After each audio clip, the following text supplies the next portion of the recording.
Alright, where were we? We were talking about Prometheus. Who is Prometheus? Prometheus is called the god of fire. He is a titan. He is well, Zeus' son. He is one of Zeus' gods associated with that time, Greek gods. So, Prometheus had a soft corner for humans. For that reason, Zeus hated him. Zeus is a terrible god. He shouldn't have been a god at all, in my opinion. So, Prometheus is a trickster and he stole fire and gave to humans, and for that reason was punished terribly by Zeus and later freed by Hercules.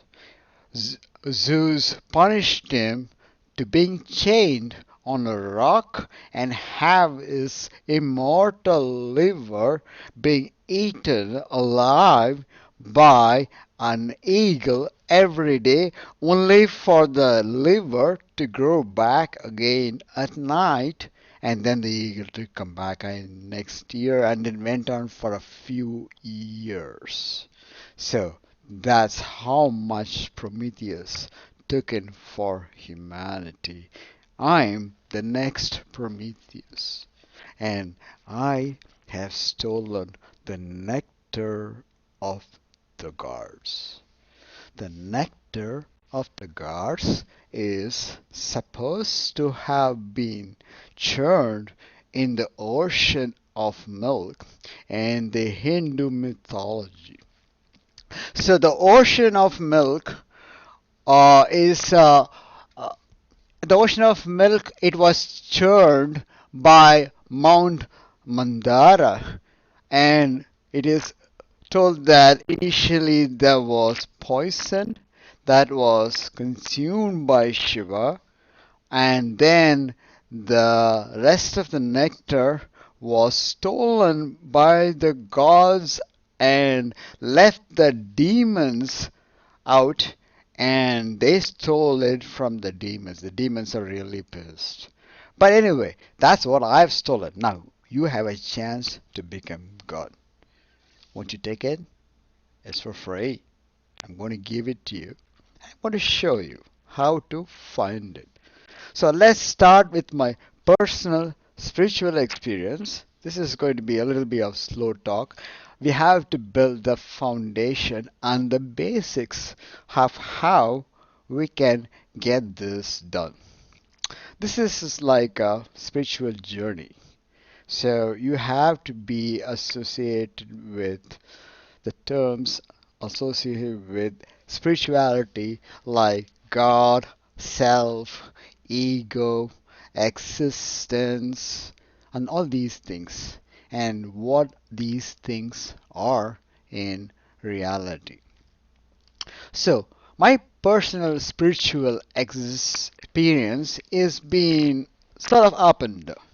So, when I was a kid, I used to be an atheist, and I used to reject the general notion of God that way it was defined to me. A bunch of gods who rule and everybody worship, and I didn't like all that garbage. I just said like, no way. So this is not for me. I'm not going to kiss anybody's ass. This is not my thing. But God had other plans for me. So then I got married. Then I was working in the United States at the time, and I went back home. My parents found me a wonderful bride, and I got an arranged marriage. And then we lost our passport and a bunch of money, along with my visa, her passport, everything, and no way to go back to the United States. That was devastating. That was heartbreaking. But then somebody told me, why don't you pray to God and say you'll go to Tirupati if you get your passport. I mean, first go to Tirupati, you'll get your passport. That's what they said. I said, no, no, no, no. I'm not going to do any of that. First, let me get my passport, then I'll go to Tirupati. I was like that. You know, I never bent. I got my passport 3 days. It came in a parcel. It was right there. I didn't have a choice. I got to go, and Venkateshwar dragged my ass to Tirupati. He's a nice guy. I didn't like him. I was very like cringing. He said you got to fall in Venkateshwara's feet. I was cringing. I I couldn't.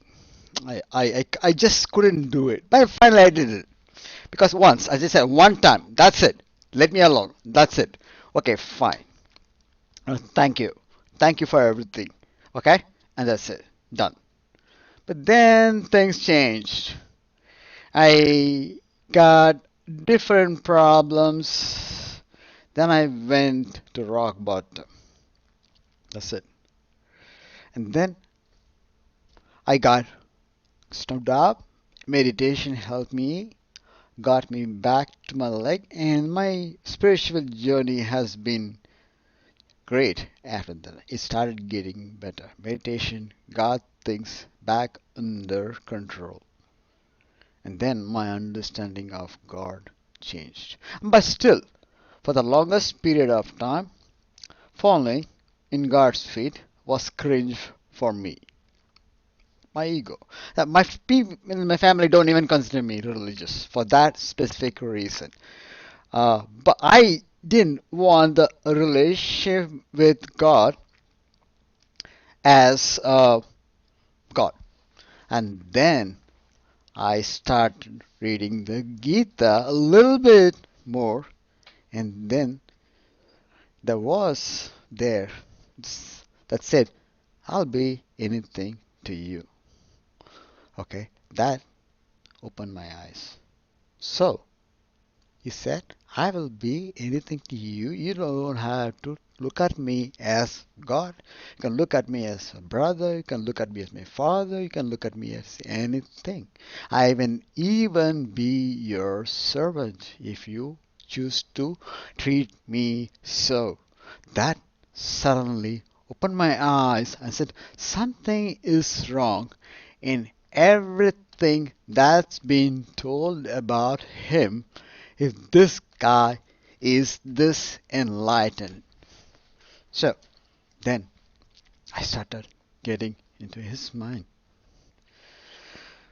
I started getting deeper and deeper into myself in a meditative mode. I suddenly felt I could speak to the gods.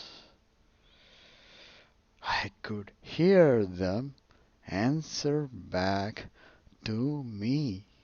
This was amazing. Gradually.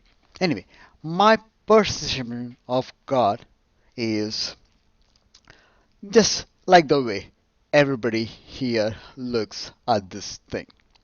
One big guy up there who knows and controls everything, and from there, everybody else gets their commands. For me, I would say that's a pretty good close description of who he can be. And I think for most parts, let's stick with that alone, at least at this point of time. Later on, we can get more descriptive and we'll get delve more into this God. And I'm going to tell you another thing. Most people don't know about this. He's got a wife. God is a he. I for the longest time I didn't know. I was calling God as this 8888888. A lot of people call it it. That which cannot be understood. I just okay, that's also good. That's a best explanation, but it doesn't jive with our way of thinking. So I don't know how you communicate with that. But with him, I can communicate.